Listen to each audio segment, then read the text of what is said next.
ಎಲ್ಲರಿಗೂ ನಮಸ್ಕಾರ. ಇವತ್ತು ಭಾಗ್ಯಲಕ್ಷ್ಮಿ ಸಂಚಿಕೆಯಲ್ಲಿ ಏನಾಗುತ್ತೆ ತಿಳಿದುಕೊಳ್ಳೋಣ ಬನ್ನಿ.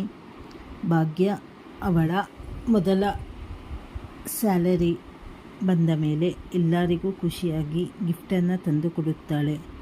ಮನೆಯವರೆಲ್ಲ ತುಂಬ ಪಡುತ್ತಾರೆ.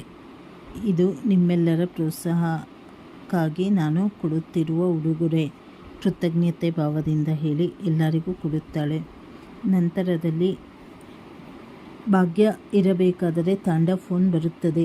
ಯಾರದ್ದು ಇದು ಫೋನ್ ಅಂತ ಹೇಳಿ ತಕ್ಷಣ ರಿಸೀವ್ ಮಾಡಿದಾಗ ಶ್ರೇಷ್ಠ ಅಂತ ಗೊತ್ತಾಗುತ್ತದೆ.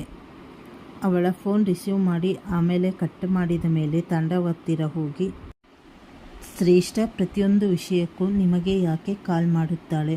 ಅವಳ ಮದುವೆಗೇನೋ ಸಮಸ್ಯೆ ಆಗಿದೆಯಂತೆ, ಅದಕ್ಕೆ ನೀವು ಹೋಗಿ ಅವಳ ಅಪ್ಪ ಅಮ್ಮನ ಹತ್ತಿರ ಮಾತನಾಡಬೇಕಂತೆ. ನಿಮಗೂ ಅವಳ ಮದುವೆಗೂ ಏನು ಸಂಬಂಧ ಅಂತ ಗಂಡನಿಗೆ ಕ್ಲಾಸ್ ತೆಗೆದುಕೊಳ್ಳುತ್ತಾಳೆ. ಇದು ಇವತ್ತಿನ ಸಂಚಿಕೆಯಲ್ಲಿ ನಡೆಯುತ್ತದೆ. ಚಾನಲನ್ನು ಲೈಕ್ ಮಾಡಿ, ಶೇರ್ ಮಾಡಿ, ಸಬ್ಸ್ಕ್ರೈಬ್ ಮಾಡಿ. ಧನ್ಯವಾದಗಳು.